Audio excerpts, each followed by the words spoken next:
नमस्कार। सर, अपने परिचय के साथ समस्त क्षेत्रवासियों को सर दीपावली की शुभकामना कैसे दे रहे हैं? मैं हरीश ओबराय, निगम पार्षद वार्ड 103, अपने क्षेत्र के निवासियों को और अपने पूरे दिल्ली वासियों को दीपावली की मैं शुभकामनाएं देता हूं और भगवान राम से प्रार्थना करता हूं कि आपके उत्तम स्वास्थ्य के लिए और आपके माता लक्ष्मी का आपके घर में वास हो, हमारे परिवार में सुख समृद्धि हो, तो सभी लोग स्वस्थ रहें। ये सबसे बड़ी आज के दीपावली के ऊपर ये जो कामना है जो बहुत ज़रूरी है कि कोरोना के बाद लोगों के जो स्वास्थ्य में जो एक में कमी आई है उसको हम स्वास्थ्य की कामना भी ज़रूर करते हैं। उसके साथ साथ जो दिल्ली के अंदर में जो आप देख रहे हैं कि आजकल जो गैस का चैम्बर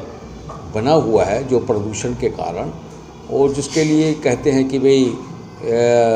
ये जो गैस का चैम्बर है ये दिल्ली वासियों के लिए बड़ा घातक है। कहते हैं कि जिस तरह से आदमी 100 सिगरेट जो आदमी पीता है एक दिन में, उसके बराबर ये हम जो सांस ले रहे हैं 24 घंटे में, ये उसके बराबर है। और ये जो गैस का जो चैम्बर बन रहा है, ये सबसे बड़ी नाकामी जो है, जो विफलता है, वो यहाँ पे जो लोकल सरकार है, दिल्ली सरकार है, उनकी है, क्योंकि वह कभी इस मुद्दे को कभी सीरियस नहीं हुए। जब भी कभी ये गैस का या पराली का जो प्रदूषण यहाँ पहुँचता है, ये 1-2 महीने में वहाँ पर एक्टिव होकर छिड़काव करते हैं, सड़कों पर छिड़काव करते हैं, पेड़ों पर छिड़काव, लेकिन परमानेंट जो इसका समाधान है उसकी तरफ कभी इन्होंने सोचा नहीं है। और ये पहले दोष देते थे कि पंजाब में पराली जलती है, वहाँ से यहाँ पे आता है, लेकिन अब तो पंजाब में इनकी खुद की सरकार है, लेकिन कभी भी इन्होंने सीरियसली इसके ऊपर कभी कार्य नहीं किया। और सुप्रीम कोर्ट की जिस तरह से इनको फटकार पड़ रही है, और कभी ये ऑड इवन कभी क्या, और ये कभी रेड लाइट पे switch on switch off, engine switch off, इन चीज़ों से जो है ये करके लोगों को दिखाना चाहते हैं कि हम बड़े इसके लिए सीरियस हैं। लेकिन जो इसका समाधान है वो यहाँ पे स्मोक टावर लगने थे, अभी तक कोई नहीं लगे, और जो लगे हुए हैं उसको कभी उन्होंने मेंटेन ही नहीं किया। ये नहीं देखा कि अब प्रदूषण का सीज़न आने वाला है, ये पराली यहाँ पर का धुआं प्रदूषण यहाँ आएगा, उसका हम तैयारी पहले करें। जिस तरह से आपने देखा कि बाढ़ के समय, जब यहाँ पर मानसून के समय यहाँ पर जो बाढ़ आई, उसमें हमारे गेट ही नहीं खुल रहे थे, या उसके लिए कभी ये सीरियस ही नहीं थे। तो ये जब मुसीबत आती है तब ये एक्टिव होते हैं, लेकिन इनकी पहले से प्लानिंग कोई नहीं है। और मैं कहता हूँ कि जो प्रदूषण है वह दिल्ली सरकार की विफलता के कारण है, लेकिन हमारे देश के ख़ास तौर से दिल्ली के लोगों को और दिल्ली के सराउंडिंग जो लोग हैं उन लोगों को इसमें पहल करनी पड़ेगी। और मैं कहता हूँ कि दीपावली के दिन कोई आप आतिशबाजी जो है वह ना करें, और जो ग्रीन जो दीपावली है जिसको कहते हैं हरी दीपावली, उसको हम मनाएं। और अपने क्षेत्र के अंदर, अपने घरों के अंदर जो है दिए, घी के दिए जलाएं, तेल के दिए जलाएं, और मिट्टी के जो दिए हैं उनको जलाएं। जिस तरह प्रधानमंत्री जी कहते हैं कि हम लोगों ये लोकल फॉर वोकल, वो नारा जो दिया है कि हम अपने स्थानीय जो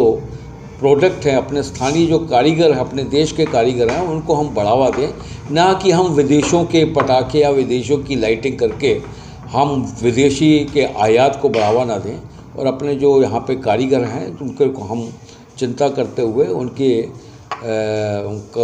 सामान को हम खरीदें। ये मेरा है कि मैं ये कहता हूँ कि भाई दिल्ली के लोगों को एक बार पुनः मैं शुभकामनाएं देता हूँ और कहता हूँ कि ये दीपावली आपके लिए शुभ हो। और आने वाले दिनों में जिस तरह आप देख रहे हैं कि 22 जनवरी को भगवान राम का जो मंदिर है, जो राम मंदिर है, एक भव्य मंदिर जिसका निर्माण हुआ है, और पिछले आप देख रहे हैं 500 साल के बाद भगवान लला अपने जन्म स्थान पर पुनः स्थापित होंगे। और उसके लिए भी हम पुनः देखेंगे कि एक भव्य पूरे देश के अंदर ये दीपावली जो मनाई जाएगी, दीपावली का माहौल है, उस माहौल को भी हम यहाँ पर के लिए भी आप लोगों को कहते हैं कि तैयार रहें। और हम लोग पुनः 22 जनवरी को हम भगवान राम के जब मंदिर का, जहाँ पर भगवान रामलला की मूर्ति स्थापित होगी, उस दिन भी हम भव्य दीपावली मनाएंगे। इन्हीं शब्दों के साथ मैं क्षेत्रवासियों को दोबारा अपना एक शुभकामनाएं देता हूं, और जो प्रधानमंत्री नरेंद्र मोदी जी के नेतृत्व में जो भगवान राम का मंदिर का जो फैसला हुआ, जिस तरह से एक वातावरण बनाया गया कि पहले ये कहा जाता था कि भाई अगर भगवान राम के मंदिर का निर्माण हुआ तो देश में दंगे होंगे, लेकिन प्रधानमंत्री नरेंद्र मोदी जी को ये मैं साधुवाद देना चाहता हूँ कि जिस तरह से इस देश के अंदर माहौल बनाकर भगवान राम मंदिर के बनने का रास्ता जो उन्होंने वहाँ पर निकाला है, और इस देश का जो माहौल है यहाँ पर अच्छे वातावरण में हम राम मंदिर का निर्माण जो हुआ है, अब उसका वहाँ पर भगवान राम की जो स्थापना, मूर्ति की स्थापना होनी है, उसके लिए भी मैं आपको बहुत बहुत मैं बधाई देता हूँ। और आने वाले दिनों में